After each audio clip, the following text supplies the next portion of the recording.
Real Talk. Hola amigos! Thank you very much for joining us. Amigos. Tatlong araw na ako natutulog dito. Medyo nag-toothbrush pa kami. Ayan, ubus na yung mga pang-toothbrush namin. But to be honest, lahat ng mga pinag-usapan namin sa previous episodes, pang-warm up lang talaga yan. Ginigisa namin yung guest namin. Kasi warm up pa lang yan? Ito na. Dito na tayo pwedeng makancel. Janno. Ito na, hindi lang real talk. Ano na to? Iba na to. Janno, Janno, politics, what's going on there? Because a lot of your colleagues, friends are now, well, not only in politics, some of them are in Senate. I mean, Robin Hood Padilla topped the race last year. And, behind the scenes, I talked to a lot of other celebrities. And, some will raise their eyebrows. Some would say, well, it is how it is. And I could sense, I'm not going to name who, and, I could sense everyone was saying, like, maybe all of us should try it, because if supposedly this guy who's supposedly not meeting certain standards made it, then we should also go for it. Honestly, how did you feel about, more and more of your colleagues now, not only going to Senate, but Bong Revilla topped it back in 2010. Yeah, now Robin Hood Padilla and he beat someone like Rafi Tulfo, right? Who everyone thought is unbeatable, although of course now things are different. Like, honestly, as someone who has been in the business, as one of the brightest star of the Philippine showbiz industry, as someone who has a very sophisticated and mature political conscience, at least that's what my understanding is. What do you feel about? Do you think isa itong hamon? Is this a good challenge? Is it an interesting times, or is it a cautionary tale na ang mga artista? It's honestly, it's a cautionary tale for me. Hindi kasalanan ng mga artista to. Exactly. We're not here to judge. Hindi kasalanan nila Robin at nila I mean, they wanted to run. People voted for them. Pero yun nga, mali ang thinking ng ng voters natin .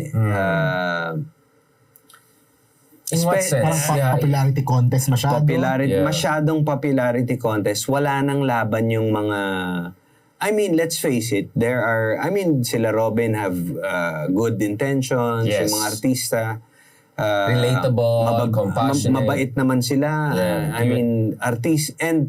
Artistas understandably gravitate towards politics because we're on the ground . Nagsushooting kami sa squatters area and we know their plight. We want to, like si Robin, most of the action stars, si Robin, si Bong Revilla, mga yan mga nag-aabot sa mga they're really helping people. FPJ, yan. So, it stems from that. They want to have a bigger platform to help more people. No? But, to me, okay yun sa mayor, governor. LGU level. Pag senator na, medyo ibang, it calls for a specialty na . Diba? Law na yan . Sana mga lawmakers talaga so sana ang qualifications ba? Ang mabago. So at least some background in public administration, law, something like that. Sana law talaga . Kasi madali yung public administration. Some do, a lot of them do it after they get voted. I'm not talking about the crash course. I'm talking about pretty decent 4 to 6 years course. Or sana may experience pa nga . Sana may nag-mayor na somewhere or kasi alam ko sa Germany or some of the other countries, parang pag legislature, at least that may graduate degree ka or something like that. So may advanced degree ka. I have nothing against yung actors natin becoming senators. But nawawalan ng chance, ng space, yung mga more qualified. Nagka-crowd yung out mas sila. qualified. Ito naman, ko naman. Baka naman ang sabihin ng iba, kunyari, alisin, yung mga artista, hindi tatakbo. Ang makakapasok naman, puro mga dynasty naman. Puro mga pwede family rin, naman. mas Diba? Kilala rin sila. Fresh face. Kilala Fresh rin. force. Diba? So, how do you balance that? How do you... Yeah. Diba? Yun nga, I think it's hard talaga. boils down to qualifications dapat. Some basic qualification. Kasi speaking of dynasties, a lot kahit of them, for president na nga lang kulang yung qualifications natin nakalagay read and write pero hindi understand. Di ba? Parang wait lang, saan yung understand part? Kasi pwede magbasa pero gets niya ba? Di ba? Reading comprehension. Akin naman, syempre as a democracy, our understanding of democracies, hindi dapat tayo elitist. So I think the problem is, yung sinasabi mo kasi meritocracy dapat may basic qualification. I think unfortunately sa ating kultura, I don't know, maybe there's an American influence here, etc. Tingnan mo yung US politics, right? Sino yung mga naging presidente nila. There's this idea that introducing merits and qualification is automatically elitist, exclusionary. Because paano yung isang tao na never nagkaroon ng, opportunity sa buhay to get a scholarship or to have parents. Kasi hindi naman mura mag-aral, especially if law school or graduate school, di ba? Hindi naman lahat ay napaka-henyo na nakapasok sa but I would argue, pumasok ka ng kasambahay, security guard. Correct. Kailangan graduate, diba? College graduate, Hindi, tsaka police record. So, hindi siya elitist I mean, even the lowest jobs here. Pero private sector kasi yun dyan Yeah, but you could say. Still.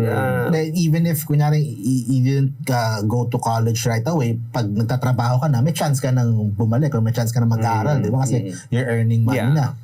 May point din yan. Yun nga, ako, for me kasi, the idea there is, at the very least, you create a citizenry that has basic literacy in governance and law. So for instance, pinupush ni Rafi Tulfo na dapat lahat, meron sa basic education pa lang, meron basic understanding of the court system, anong trabaho ng piskal, anong sabi ng indictment, yung mga ganun, di ba? Like parang legal literacy. Kasi ayaw mo naman na the government or legislature, which is very important, it's just controlled by lawyers or people of certain degree. You want lahat may base level of understanding. Para, kasi yung isang problem ko sa legal profession in the Philippines, not in other countries, is just the language of our constitution is so archaic, English, etc. na hindi ito papasa sa mga New York Times op-ed kung nagsulat yung mga ganitong style, di ba? So it's very exclusionary. There's something elitist even with the frame of our constitution and all. So that's why I appreciate yung sinasabi ni Rafi Tulfo na dapat maintindihan ng taong bayan. This should be inclusionary. So that's my point. Like, perhaps there's a midpoint whereby there should be some qualification, but there also should be some conscious efforts sa DepEd, sa basic education institutions natin, sa media, na we educate our citizenry as a whole. Na hindi lang tayo umasa sa mga abogado or mga eksperto, mga public policy people to do the right thing in the government like that. But speaking of cautionary tale, Janno, because it's not like Robin Padilla was the first one who came into Senate. And first one to top it. In fact, Bong Revilla was the first one to top it at least in the last 20 years. Lito Lapid ba? Parang number one din siya. Hindi yata number one number 4 or 5, whatever. Pero si Bong Revilla, he topped the race, Kasi back in the day, it was, Salonga types who will top the race. PhD in law from Yale, yung mga ganon. But nakakamiss, Yung mga drillon.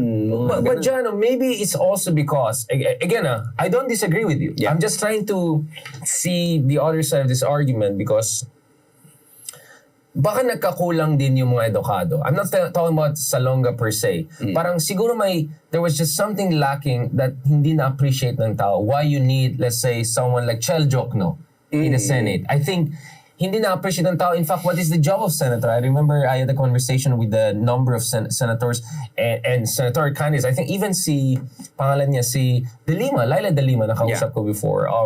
When she said, I'm not sure people understand yung trabaho ng senador. Na hindi kami nandito para sunod-sunod sa presidente. We're here to fiscalize. We're here to check and balance. At hindi kami nagdenega lang. Trabaho po namin para siguraduhin na hindi lang isang tao. So, I'd go further than that. Please go.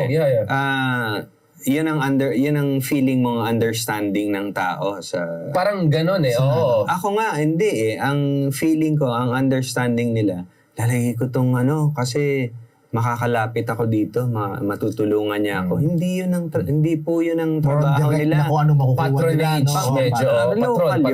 Local yun. Akala nila parang mayor ang papasukin. Ganun yun. Makakalapit ako dito, tutulungan. Nagkasakit kami. Hindi yun ang trabaho nila. Trabaho nila, gumawa ng Interesting. And Janno, I really appreciate it because you're not playing this populist pakyut card. You're being a responsible citizen and speaking out your mind. I really appreciate this. And this is why besh na besh tayo. But Beshi, speaking of this, I mean, there's, how should I put it? So, kaya mo yan. What is the... Kaya mo yan. Sorry. Biglang ako yung naging political dito. Biglang nag-skip na sa... No, but so far, yung experience so far natin of politicos serving in Senate and high offices, what do you think about it? Ano yung mga good, ano yung not so good, ano yung pwede improve? Because eto na yan, nandyan na eh. And malabo na baguhin Artistas. Yeah, so far serving in the Senate, yung mga meron tayo. What are the good parts? What are the parts na feeling mo kailangan improve? The good parts, yun nga, alam nila yung real situation on the ground ng mga mahihirap. So in touch sila. Na-verbalize nila yun eh. Correct. Na-articulate Nabibring nila. up, hindi lang nila na-articulate, nabibring up nila which the others couldn't bring up. Correct. Kasi mas alam nila eh na...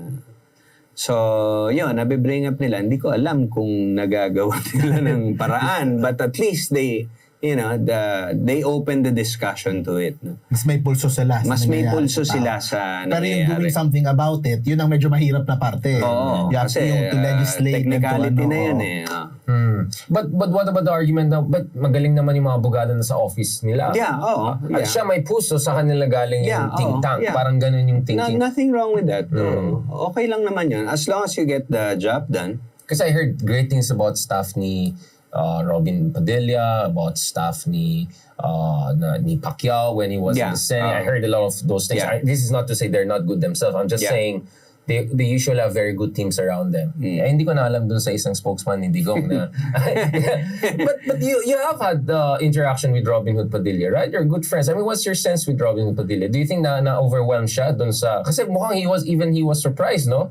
At the topping the race, beating Rafi Tulfo, and I think hanggang ngayon he's still absorbing it kasi parang pumuposition pa rin siya, di ba?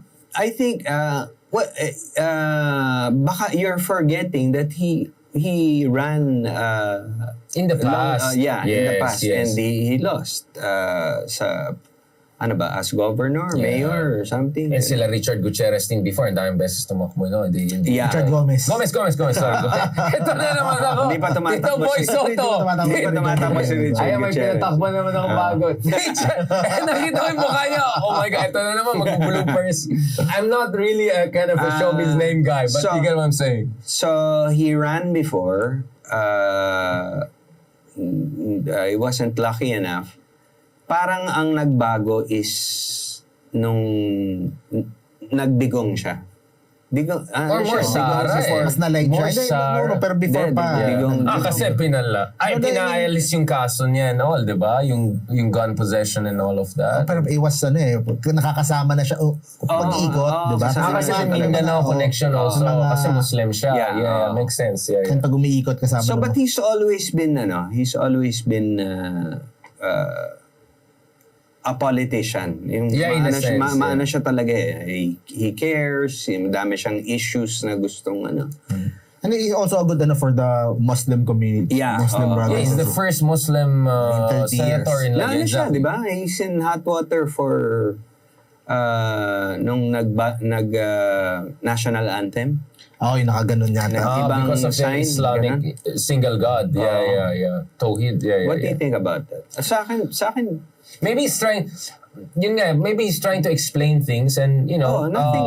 At least there's a chance now. No, for me also nothing wrong. And in fact naman kay Senator Padilla, he's very liberal and progressive on like LGBTQ rights, etc. Yeah. Or same-sex, in terms of divorce or some of these issues, I think some of the more conservative Muslims were not necessarily in agreement. Even medical marijuana use, exactly. Pumunta pa siya dun sa so he's an independent-minded guy. In fairness, he says, ang akin lang naman, feeling ko he's still grappling with, kasi before nag-reply siya sa akin sa yung constitutional change, mga ganun. At alam naman ako parang I raise my eyebrow, parang, as if it's dali lang, palitan mo lang yung ganun na. It's like nag-drawing ka lang ng BMW, hindi lalabas ng BMW, okay, ibang lalabas, di ba? Yeah. It doesn't work that way necessarily. I'm for constitutional reforms and all, but wag tayo masyadong excited. And I feel hanggang ngayon, hindi niya na-realize na that ship has sailed. Iba ng panahon ngayon. Iba si Marcos Jr. Iba yung gusto niya. Ang layo ni Marcos Jr. kay Digong. On many. I mean, are you surprised with how BBM is turning out? Again, we're not here to say he's perfect and all. We're not forgetting about some of the problems. But, di ba? I mean, from what you were expecting nung natalo si Lenny, alam ko marami na PTSD dyan. I'm not gonna name names. Ako, to where we are now. Right after natalo si Lenny, nag-congratulate ka agad ako eh. Yeah, I saw that. In fairness. Sabi ko, congratulations to our, gano'n. Hope, prove us wrong, please. So, kamusta yung first year? Diba? Yan naman ang natin eh. Prove me wrong, please. I want to be proven wrong. Kamusta yung first year ni PBBM sa'yo? Ano yung mga magaganda? Ano yung mga more than so first much, year na. Second year. 1 year and a half. Maganda yung teka, paano ko ba? Sige lang. I want to put it nicely. Yeah, exactly. Maganda yung trajectory niya. Yes. Maganda yung pinupuntahan niya. Pero parang wala pa siya nagagawa. Well, at least he's not doing... Parang ganito eh. Yung direction. Parang, yes. And ganun. Yeah. So, good. Wala. Acting ko na lang. Mas maintindihan ng tao. Gets sabi mo. Ganito yung kay BBM. Uy, okay. Tapos, ang ganda ng build-up eh. Like, waiting. Yeah, exactly. So medyo bilisan pa niya ng konti. Yeah. Or put more meat substance to the Kasi I mean, maraming pronouncements pero walang follow through, substantiation. Like yung bigas na 20 pesos, kamusta naman ang bigas ngayon? 50 na yata. Yung Marlica Fund, kailangan ba natin yan? Ayoko yung talaga, yung logo? Hindi, yung Intel tsaka Intel confidential funds. Yeah. So ako, I think, I'm gonna have some, I'm gonna be critical of that. But on one issue that I think a lot of us are unity is West Philippine Sea, right? Of course. In fairness naman, nagpakita siya ng gilas. I mean, Tatay Digong is trying to essentially, pero go pa rin siya suabe. Actually, parang kinalaban niya si Digong doon. So, hindi siya yung, meron na. Meron ng, diba? Nagpakita naman in fairness. So far, again, this is everything we say so far. I hope we don't regret this, diba? Are you more optimistic now about the trajectory of the country? Kasi marami yung say, oh my goodness, may Duterte ka, then Marcos ka, what's next? Another Duterte, Marcos. But now suddenly people are saying, who knows? It could be someone else. Who knows? Maybe a Janno Gibbs even. Yes! Yan. Ganda ng pasok ko. President Gibbs ganda ng ko. So, balikan natin yung show mo na El Presidente. Diba? Where are you thinking there will come a day when you want to push this to the 3D level? Paul Zelensky. Yes! Zelensky. Speaking of, the man of the moment, Hindi, sinabi ko naman sa iyo yun. Yes, diba? exactly. Bala ko talaga. I appreciated that. I have this itch na to public help. service. Disappointing lang kasi yung a lot of things that are happening. You tell me, and it seems I want to use my yung platform, yung celebrity status ko to. So, ayoko naman mag-senator dahil parang... Dami na nila doon. No. I mean, it's not to me, it's a specialty. Yeah, you're right. I see what you're saying. So, dapat shell joke no times. More on the executive side, yung mga action na... So... President Gibbs? Does that sound sounds good? Or Vice Parang President? Netflix series ang dating sa akin. You're going to enter politics. Anong mga gusto mong fokusan o anong mga issues ang gusto mong bigyan ng atensyon? Sinong kabineto mo? Sorry, nag-apply na. Sinong kabineto mo? Alam mo na. Ikaw ang foreign affairs. Parang bigyan ko yung details. Ito yung mga kasama kong ambassadors. No, but seriously, like, for you, if Digong was drug, Drug war, of course not. If BBM was Unity. No, but in fairness, agriculture, food security, mga bigas, all not so para sa iyo, pero may mga smuggling yun lang. Kung sige, anti-corruption naman kay Pinoy. Let's say Pinoy and Digong medyo clear. Pinoy anti-corruption, Digong anti-drugs. Ikaw parang ibabalik ko yung corruption. Balikan mo yung anti-corruption. Good governance. Kasi mukhang after Pinoy medyo no comment ako dyan. No comment ako dyan. Yeah. I'm not saying I'm not saying it's coming from the top. Madaming mga... No, exactly. Way down. Meron akong parati sinasabi sa vlog ko Kasi maraming mga Pinoy galit lang sa korupsyon kapag hindi sila kasama. Yun nga. Cut lang yan. Minsan from the lowest level, from the barangay level. It's a culture, bro. Diba? It's a culture. Yeah. Talagang kailangan... Nung nag-aabot si Mayor sa'yo saan galing yan? Sa Timor. Galing yan sa most likely kaban ng bayan, di ba? Even during our elections, kapag vote buying So you want to change that culture? Corruption, medyo paakyat na naman siya Pero marami ka makakaaway nun. Yun nga Yan ang mahirap. Ready ka. Yan ang mahirap. Sino bodyguard mo? Mark, baka may kilala tayo dyan. Yung bouncer ni Lea Salonga. Tapos yung I think, like si BBM, is focusing on foreign policy, foreign relations, and investments, ganun. Nakakalimutan natin yung yung the small problems, yung dito, yung local problems. Low-hanging fruits. Diba? Basics. Basic traffic, kahirapan, yung mga ganun. I'm for, ang isang kailangang ayusin, tawag dito,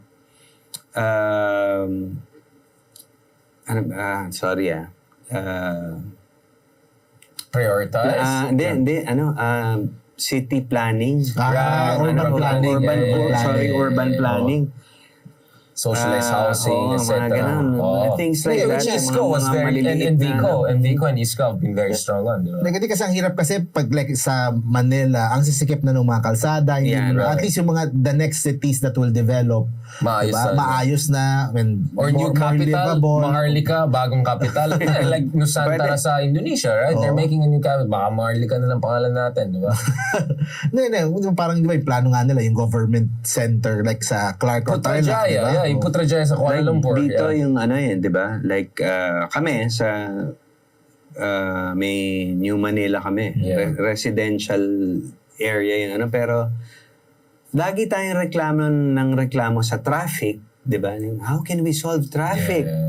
Pero ayaw nating pamura yung pambili ng kotse. Gawa tayo ng kondo, sisiksikan tayo lahat. Yan. Residential area. Dito, doon sa yung street namin, napakaliit nun. Pero puro kondo, residential. So you're nagko-complain ka sa traffic pero nag-i-invite ka pa ng tao. Nang hindi mo inaayos yung transport system, hindi mo inaayos yung diba? So medyo sabog. Just urban planning yung mismo yung mas maayos na urban planning. And President Janno, yung EDSA pagigiba ko yung yung palalakihin ko pag bibiling ko yung sa traffic transition yan. Mga mall, yung mga kondo. Yung mga lumang bibiling ko yun. Road expansion. Pagigiba ko yun. Pa-expand. May pera naman tayo Pera naman. Political will lang talaga. Political will lang. Tsaka prioritization. Kasi ang daming mga kailangan ayusin, no? Janno, are you also open to working with different groups, different like you have now star mayors like Mayor Magalong talking about good governance. You have Vico I love there. Mayor Magalong. Yes. And of course, Pinost ko yung speech niya ni Mayor Magalong. Yung small soundbite. Ayun na, may running mate na. Like, binubuo na namin yung slate, Yeah. No, but you get what I'm saying, right? Yeah. Suddenly, like, kasi the thing with Mayor Magalong I like about him is like, he has great interaction with Lenny. Hindi niya rin inaway si Digong. He was temporary czar. Like, I think unfair na, hindi naman niya inattack si Digong or hindi niya inattack si people. Like, that's just not his thing. His thing is, I have to work with everyone I can just to push what's best for my people in Baguio City. And as a Baguio person, I can attest to that. I think the thing is, people take political comments personally, which shouldn't be. Yeah. It's about the system. Correct. It's not about BBM. It's not about Digong. It's a little bit about Digong. Yeah, sometimes, let's be honest. But it's about the system, diba? System reform. Oh. Yeah. So, Janno, I suppose we'll have to have more of these conversations in the near future. As itong soft launching ay medyo nagiging harder and harder. Thank you so much, Janno. I really appreciate it, Besh. Of course, Besh. It's always a pleasure. Nice to meet you again. Yes. And I hope we can continue this conversation. Thank you very much, everyone, for joining us for this series. Maging Netflix series dapat, no? Di ba naging sitcom? I know. Naging sitcom to we really appreciate you guys joining us. Thank you so much again to our team. Great team. You want to tell about our great thank you very hosts much here? sa Scott Media, everyone here. Yes. Thank you very much for weekly episodes natin. And thanks to Patrick also for overseeing it. Thank you to all our folks here, and thank you to our special guest, Janno. Thank you. I hope this is just the beginning at ikaw ang gawin namin recruiter sa mga next guest natin. Dali natin lahat ng mga sila Anjo, sila naguluhin natin ito. So, pleasure. Talk to you soon, bro. Yeah, thank you. Thanks for having me. Salamat. Salamat po.